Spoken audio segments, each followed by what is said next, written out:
everyone. It's Chris Markowski. And I'm Jenna Laine. We're here from your wake-up call, and it's already Monday, and we've got a lot of interesting topics that have come down the pike. ISIS made the threats. We talked about this earlier on in the year. They were telling their followers not to come to Syria. Stay back home and wreak havoc where you are, and it looks to be the case. What just took place in Sydney, Australia, late Sunday evening, our time, Monday, over there.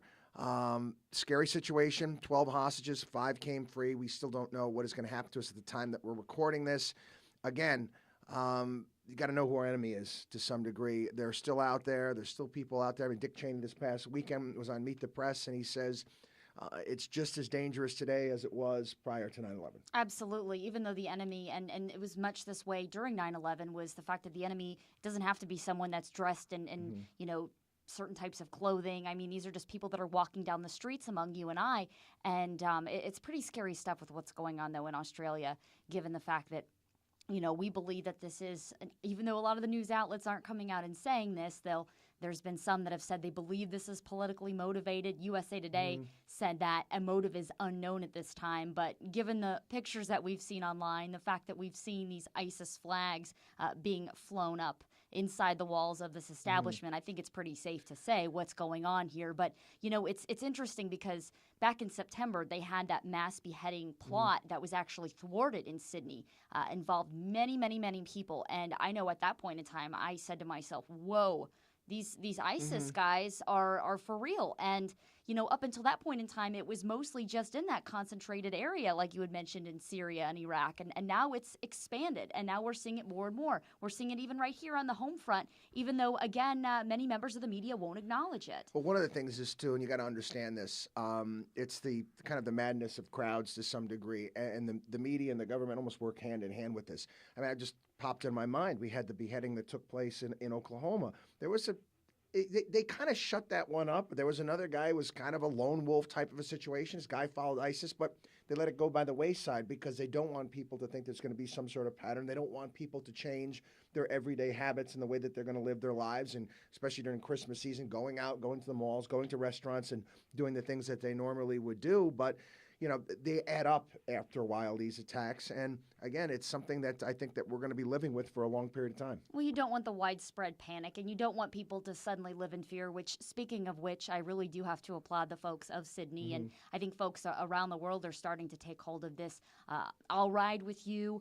The idea that, because there's this, and it's actually a term now, Islamophobia, that people are suddenly afraid to leave their homes because of the fact that they're worried that suddenly people are going to think that they themselves are, extremists too, and that they're terrorists, which we've seen that's not the case. And so what this movement's really been proposing is that people go out of their way to ride with these members of Islam that are Muslims that feel comfortable. They feel comfortable on public buses, things like that. Even give them rides to places just so that they know that they have allies everywhere. I mean, they were feeling afraid that there might be some sort of backlash. And the reality of the situation, you take a look at our country, you take a look at call it the Western world, but Australia's not in the West, New Zealand's not in the West, but Canada. Westernized. Westernized. Societies. Yeah, Western societies. But we're the ones that are out there fighting. These are the guys that are fighting along. We're all fighting with each other in these various different places. We don't see backlash here in this country. I mean, again, I go to places like New York on a regular basis, and you can walk a street in New York City, and there'll be a mosque, a church, and a synagogue all on the same street.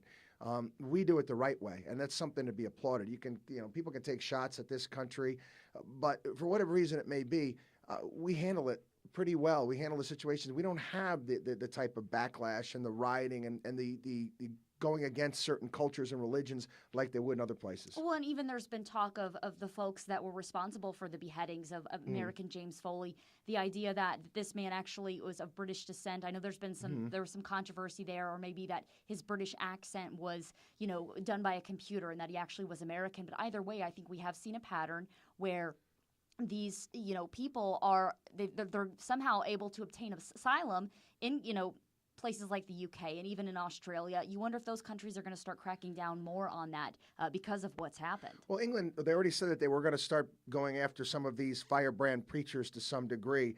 And it's been out of control there with these guys for a long time. But that goes back, they have certain rules and laws in Great Britain because the British Empire spanned the entire world, and they have rules where if you once lived under a colony of the British Empire, you can come back, and they got tons of immigrants into Great Britain. But we've already talked about there's already backlash in Europe in regards to immigration coming in from North Africa, from a lot of these different places, and how they're going to go about settling. And even in the Mediterranean countries, people there are not too happy about what's going on. They have their own immigration problem there, as well as we have one here. But again, these lone wolf attacks, it's sad to say. I don't want to, admit to it, but, it is reality. I don't think that they're going to be going away. However, again, you let the terrorists win if you change the way that you live your lives. And that's exactly what they want us to do. They want us to change the way we live. They don't want us to live the lives that we had. So, again, obviously you got to be aware of your surroundings and what's going on. You got to also understand that these things are few and far between. Definitely part of the ongoing discussion, both on your wake-up call, which you can hear Monday through Fridays from 6 a.m. to 9 a.m., and you can also read a lot more about that, and definitely want to stay tuned with what's going on in the hostage situation over in Sydney. We'll have plenty of updates throughout the day on newstalkflorida.com.